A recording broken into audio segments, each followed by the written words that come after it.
বাদরপুর থেকে ইনসেন্ট ফ্যামিলিকে আমার নতুন ভিডিওতে ওয়েলকাম। এখন আমি আছি বিপিভিতে, মানে বললামই বাদরপুর জাংশনে। আর গুয়াহাটি থেকে এখানে এসেছিলাম আমরা আগরতলা কাঞ্চনজঙ্ঘা করে, শিয়ালদা থেকে যেটা আসে। দারুণ রুট এক্সপ্লোর করেছি, মাথা নষ্ট।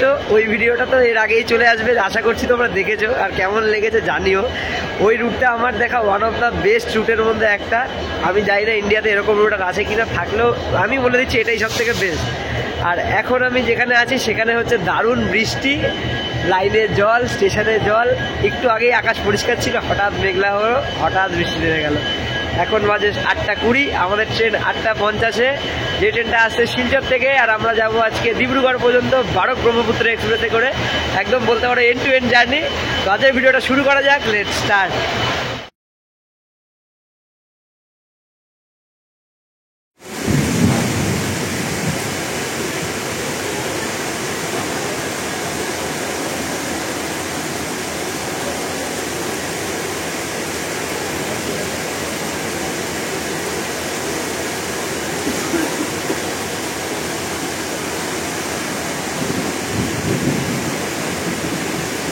বাদরপুরকে জাংশন বলা হয় কারণ একটা লাইন আসছে গুয়াহাটির দিক থেকে, মানে লামডিং হয়ে যেটা আছে, একটা লাইন এখান থেকেই পাশ দিয়ে চলে যায় শিলচরের দিকে। আর সোজা যেই লাইনটা যায় ওটা যাচ্ছে আগরতলার দিকে। তো আমরা যে ট্রেনে ছিলাম ওটা আগরতলায় যায়। আর বাদরপুরের 3খানা প্ল্যাটফর্ম আছে। বাইরে থাকার জায়গা, হোটেল ফোটেল তেমন দেখলাম না, শুধু কয়েকটা টোটো অটোই ছিল। স্টেশনে খাবার দাবার অনেক কিছুই পেয়ে যাবে। আমরা এখন তার মধ্যে একটা জিনিস ট্রাই করবো, যেটা একটু আগে খেয়েছিলাম, বেশ দারুণ লেগেছিল। ওটা আবার ট্রাই করবো, তোমাদের রিভিউ করে দেখাবো। তারপরে আমাদের ট্রেন আসবে 8:50-এ, তারপরে জার্নি শুরু করব। স্টেশন থেকে নান পরাঠা নিয়ে নিয়েছি, আর সাথে 3টে আলাদা আলাদা তরকারি দিয়েছে। তো দাদা এখন রিভিউ করবে কেমন খেতে। আচ্ছা, এই 3টে কী কী আছে সেটা একটু বলে দে, আমি কনফিউজ হয়ে গেছি। এটা হচ্ছে এটা ছোলার ডাল। এটা হচ্ছে মটর, হ্যাঁ, চানা এটা। হ্যাঁ, এটা চানা হচ্ছে, আর এটা হচ্ছে পিস আছে মোস্ট প্রবাবলি।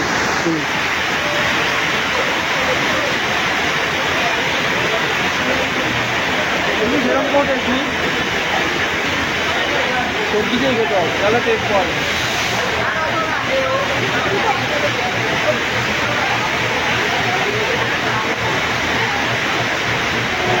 ট্রাই করে দেখি।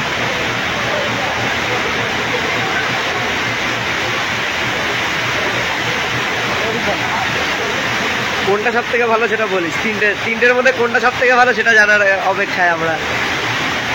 দেখা যাক।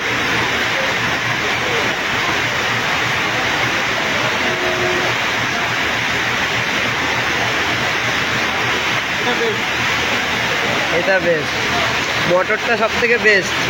যাক,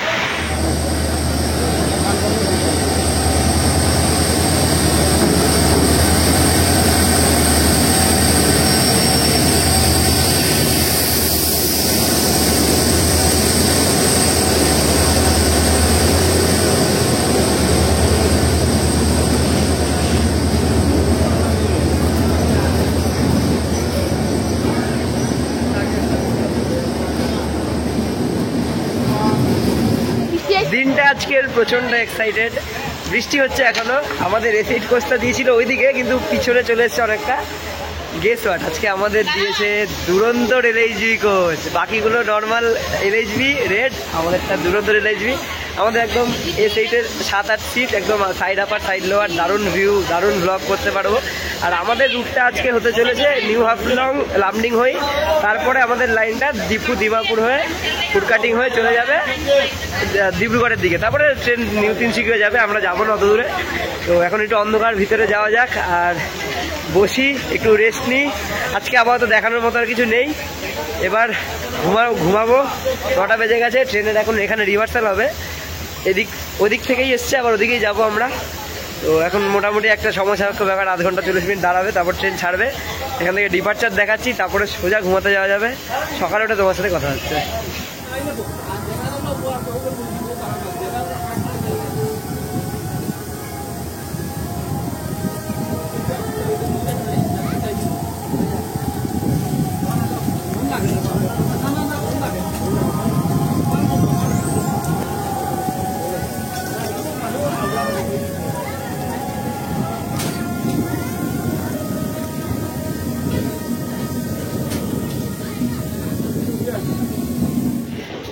এনএফআর এর মারিয়ানি জাংশনে থেকে সবাইকে গুড মর্নিং। আমি কালকে খুব তাড়াতাড়ি ঘুমিয়ে পড়েছিলাম, কারণ রাতের বেলা দেখানোর মতো কিছু ছিল না, আর রাতে পুরোই অন্ধকার, আমাদের পাহাড়ের উপর দিয়ে যাচ্ছিল। তবে বিশ্বাস করতে পারবে না, যে ট্রেন 1 ঘন্টা লেট করে ছেড়েছে সেই ট্রেন কী করে 25 মিনিট আগে পৌঁছে গেল এখানে, সেটাই বুঝতে পারছি না এখনো পর্যন্ত। তো মারিয়ানিকে জাংশন বলা হয় কারণ এখান থেকে একটা লাইন চলে যাচ্ছে জোরহাট টাউনের দিকে, আর একটা লাইন আমরা যেদিকে আছি ডিব্রুগড়ের দিকে। ট্রেনের খুব পরিষ্কার করার প্রয়োজন, নাহলে থাকা সম্ভব হচ্ছে না। আর যেহেতু বাথরুমের কাছে আমাদের সিটটা পড়েছে না, গন্ধ বেরোচ্ছে প্রচণ্ড, আর জল আসছে না ঠিকঠাকভাবে। পরিষ্কার পরিচ্ছন্নতার কথা ছেড়ে দিলাম। ওই দিকের কোচগুলো একটু নতুন এলএইচবি, কিন্তু আমরা যে দুরন্তর কোচটা পেয়েছি না, এটা পুরনো কোচ, তার জন্য অনেক রকম সমস্যা। আর বাথরুমের অবস্থা তো একদম শেষ। আবার বৃষ্টি শুরু হয়ে গেছে। নর্থ ইস্টের এদিকে কোনো রকম ভরসা নেই কখন কী হবে, হঠাৎ রোদ হঠাৎ বৃষ্টি। তবে এটাই আর কি মজার ব্যাপার। 10 টাকা দিয়ে চা নিয়ে নিলাম ভোর ভোর, যাতে মুডটা ফ্রেশ হয়ে যায়। আর এদিক তো আমি এইদিকে তো কোনোদিন আসিনি, এই পর থেকে পুরো রোডটাই আমার কাছে নতুন, তোমাদেরকেও দেখানোর চেষ্টা করবো।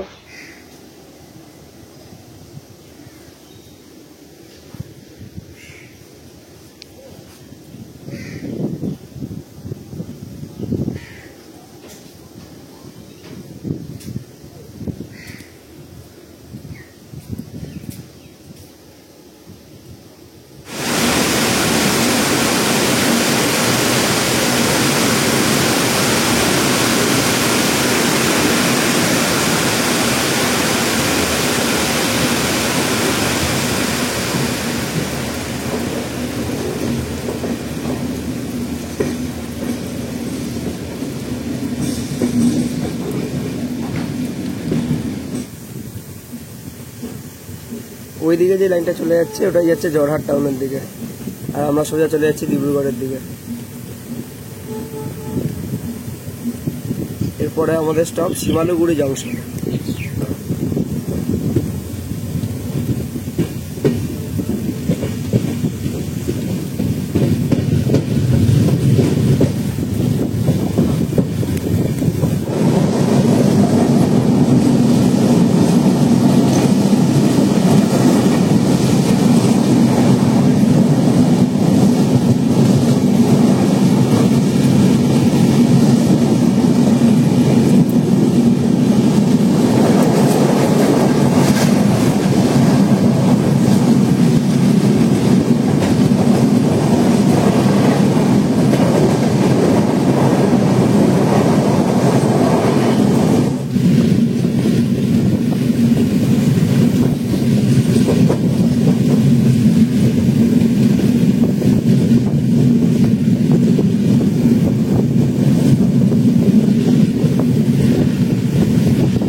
শিমালুগুড়ি জাংশনের 1 নম্বর প্ল্যাটফর্মে আমাদের ট্রেন 3 মিনিট লেট করে পৌঁছালো। খুব ফাটাফাটি রান করছে, সিঙ্গেল লাইন ইলেকট্রিফিকেশন হয়ে গেছে, কিন্তু আমরা যেই রুট দিয়ে আসছি সেটা যেহেতু ডিজেল রুট ছিল, তাই আমাদের পুরো ট্রেনটাই আর কি ডিজেল ইঞ্জিন নিয়ে যাচ্ছে। আমি এখনও সামনে গিয়ে দেখিনি কোন ইঞ্জিন আছে, ওটা লাস্টে গিয়ে দেখতে পারবো। আর শিমালুগুড়িকে জাংশন বলা হয় কারণ এখান থেকে একটা লাইন নাহারকাটিয়া হয়ে নিউ তিনসুকিয়ার দিকে যায়, আর একটা লাইন যেটা আমরা যাবো শিবসাগর টাউন হয়ে ডিব্রুগড়ের লাইনটা আবার গিয়ে নিউ তিনসুকিয়া মার্জ হয়ে যায়। মানে কর্ড লাইন, মেন লাইন যেরকম আমাদের ওখানে আছে হাওড়া বর্ধমান, এখানেও সেই ঘুরে ফিরে একই জায়গায় মার্জ করে। তো এই কিছু ইনফরমেশন দেওয়া ছিল। এখানে 3খানা প্ল্যাটফর্ম আছে, আর এখানে আমি ওইদিকে পিছনের দিকটা যেখানে এন্ট্রেন্স ছিল ওখানে খাবার দাবারের দোকান ছিল। আমরা একটু বলতে পারো সামনের দিকেই আছি। তবে চা বাগান কেমন এনজয় করছো অবশ্যই কমেন্টে জানিও। আর নদী ফদী 2-1টা টুকটাক ছিল, সেগুলো স্পট করলাম। আর তেমন ভিউ বলতে নেই, যেটা ছিল কালকেই শেষ হয়ে গেছে রাতে। তো আপাতত জার্নি খুব ভালো হচ্ছে, আশা করছি টাইমের আগেই আমরা ডিব্রুগড়ে পৌঁছে যাবো। দেখা যাক কী হয়, আর যদি কোনো ট্রেনের সাথে ক্রসিং হয় সেটা তোমাদের দেখাবো। 15641 up Silchar ACL to new Tinsukia NTSকে ভারত ব্রহ্মপুত্র এক্সপ্রেসের ব্যাপারে তোমাদের একটু কিছু ডিটেলস দিয়ে দিই। এই ট্রেনটা ইনোগ্রেট করা হয়েছিল এপ্রিল মাসের 8 তারিখ 2018 সালে, মানে আজ থেকে 6 বছর আগে। আর আজকের ডেট দেখতে পাচ্ছ চলছে মার্চের 31, মানে আর 8 দিন পরেই আমাদের ট্রেনের বার্থডে স্পেশাল জার্নিটা আর কি করতে পারতাম যদি আসতাম। আর এই ট্রেনে 12টা স্লিপারের কোচ আছে, 2টো জেনারেল আছে, 4টে AC 3 টায়ার আছে, একটা AC 2 টায়ার আছে, আর প্যান্ট্রি কার আছে। তো এখান থেকে খাওয়ার দাওয়ার তোমরা ট্রাই করতেই পারো, আমরাও দেখছি যদি করা যায়। সকাল সকাল ট্রেন পৌঁছে যাবে, আর কি বা ট্রাই করবো। আর এটা রেক শেয়ারিং আছে, আরোনাইয়ের সাথে দেখছিলাম রেক শেয়ারিং করে চলে। আর বারক ব্রহ্মপুত্র নাম কেন হচ্ছে সেটা বলে দিই। শিলচর শহরটা বারক নদীর তীরে আর কি গড়ে উঠেছে, আর ডিব্রুগড় শহরটা গড়ে উঠেছে ব্রহ্মপুত্র নদীর তীরে। আর যেহেতু এই ট্রেনটা দুটো শহরকে একসাথে কানেক্ট করছে, তাই ট্রেনটার নাম দেওয়া আছে বারক ব্রহ্মপুত্র এক্সপ্রেস। এই কিছু ইনফরমেশন দেওয়া ছিল। তবে রেলওয়েজের কাছে একটাই আমার রিকোয়েস্ট থাকবে যে ট্রেনটার জন্য একটু মেনটেনেন্স করা হয়, নাহলে খুবই নোংরা অবস্থা ট্রেনটার। আর এই ট্রেনটা আরোনাই এক্সপ্রেস, মানে বুঝতেই পারছো সেই শিলচর থেকে একদম কোথায় তিরুবনন্তপুরম যায় যদ্দূর। আরোনাই এক্সপ্রেস আমি স্পটও করেছি 2-3 বার। ওই ট্রেনটা এইটাই রেক শেয়ারিং করে চলে, খুবই খারাপ অবস্থা, খুবই খারাপ অবস্থা। সপ্তাহে 1 দিন করে চলে, তাও এরকম অবস্থা। তো রেলওয়ের থেকে একটাই আমি রিকোয়েস্ট করতে চাই যে দয়া করে ট্রেনটার মেনটেনেন্স করুন, আর ট্রেনটা পরিষ্কার করার চেষ্টা করুন। খাবার দাবার পাওয়া যায়, খুবই ভালো কথা। একটু জল ফল জমে যাচ্ছে, খুব নোংরা, তার মধ্যে বৃষ্টি, বুঝতে হবে। প্যাসেঞ্জার যেহেতু অনেক কম, আমি যখন ট্রেনে বসে আছি দেখুন পুরো ফাঁকা। তো রেলওয়েজ আশা করছি আপনারা শুনছেন, ট্রেনটা একটু পরিষ্কার করুন আর মেনটেনেন্স করুন। আর কিচ্ছু বলার নেই, ট্রেন দারুণ রান করছে। এবার একটু ভিউ এনজয় করা যাক বাইরে থেকে।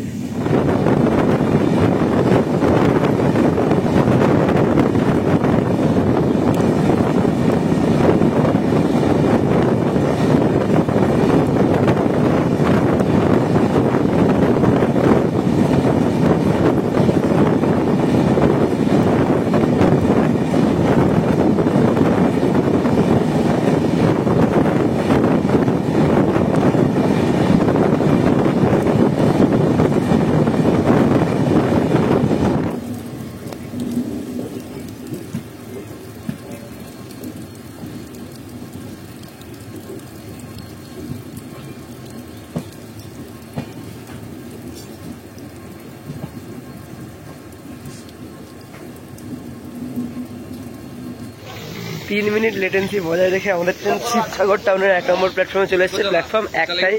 আর শিবসাগর টাউনটা ফেমাস হলো এখানে শিবদৌল নামে একটা খুব বিখ্যাত শিব মন্দির আছে। অনেক দর্শনার্থী এখানে আসে, শিবের যখন পুজো হয়, শিবরাত্রির সময় আসে অনেকজন। আর একটা দারুণ কার্ভের মধ্যে স্টেশনটা, ওদিকে দেখালাম দাদা, একটা দারুণ কার্ভের মধ্যে স্টেশনটা আর কি তৈরি হয়েছে। আর এখানে খুব একটা বেশি ট্রেনের স্টপেজ থাকে না। আমাদের ট্রেনটা যেহেতু সপ্তাহে 1 দিন আর দুটো শহরকে কানেক্ট করছে, তার জন্য এখানে স্টপ দিয়েছে। আর এখানের কাছাকাছি সব থেকে বড় শহর জরহাট টাউন আর ডিব্রুগড়। দারুণ বৃষ্টি হচ্ছে, ওয়েদার একদম চকাচক। ঠান্ডা লেগে গেলে বাড়িতে গিয়ে খুব রোগে পড়বো, বুঝতেই পারছি, একদম বিছানায় পড়তে হবে। তাহলে এর পরের স্টপ আমাদের একবারে ডিব্রুগড়, ওখানে গিয়ে তোমাদের সাথে দেখা হচ্ছে।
এই দেখতে পাচ্ছ ডিব্রুগড়, যেখানে আমাদের আসার কথা ছিল। ফাইনালি আমরা চলে এসেছি। বারক ব্রহ্মপুত্র জার্নি আমাদের এত দূর পর্যন্ত ছিল। আর আমাদের পিছনে দেখতে পাচ্ছ আন্ডালের WTG4, মানে আমাদের ওইখানকারই। তার রুট নাম্বার হলো 12980।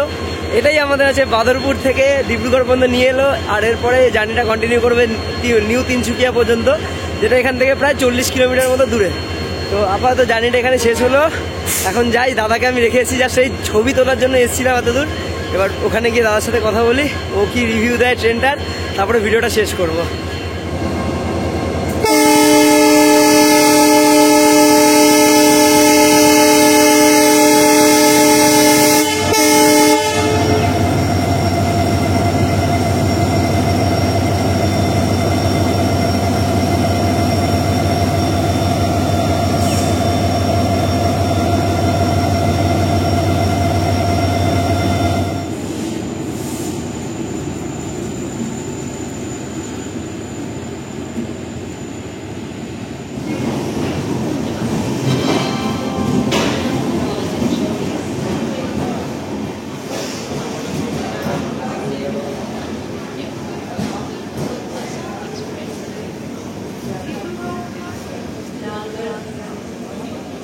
যাক, 1 ঘন্টা লেট করে আমাদের ট্রেন ডিব্রুগড়ের এটা 1 নম্বর প্ল্যাটফর্ম এখানে চলে এসছে।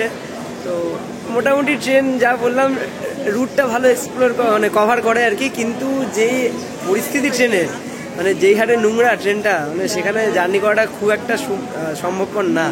আর যেহেতু আমাদের কোচটা একদম পড়েছিল বাথরুমের আশেপাশেই, তো একটু কিছু বল। ও তো রাতে দারুণ ঘুমিয়েছে, কিন্তু রিভিউ দে ট্রেনের মেনটেনেন্স নেই, প্রচণ্ড দুর্গন্ধ। ট্রেন এমনি ঠিকঠাক আছে, এমনি রুটটা ভালো আছে, দুদিকে চা বাগান, খুব সুন্দর ভিউ আছে, কিন্তু ট্রেনের মেনটেনেন্স নেই। করবে উইকলি ট্রেনগুলো এরকমই গতি হয়। আর আমাদের ওই পারে দাঁড়িয়ে আছে ডিব্রুগড় থেকে লালগড় যাওয়ার অবাধ আসাম এক্সপ্রেস, যেটা আর কি ডেলি লালিং লংগেস্ট ট্রেন আমাদের ইন্ডিয়ান রেলওয়েতে। তো এই জার্নিটা আপাতত এখানেই শেষ করছি। এর পরের জার্নিটা হতে চলেছে আমাদের ডিব্রুগড় থেকে রাজেন্দ্রনগর টার্মিনাল পর্যন্ত। ওই জার্নিটাও এক্সাইটিং হতে চলেছে, ওটা প্রায় 1.5 দিন ধরে চলবে। ওটা কালকে আমাদের ভোরবেলার ট্রেন। তো আজকে ভিডিওটা এতটাই, আশা করছি এনজয় করেছো তোমরা। দারুণ রুট দেখালাম একটা। আবার পরের ভিডিও দেখা হচ্ছে। লাইক করে দিও, শেয়ার করে দিও, সবার সাথে কমেন্ট করে জানাও কেমন লাগলো। ততদিন সবাই ভালো থেকো, সবাইকে ভালো রেখো, বাই।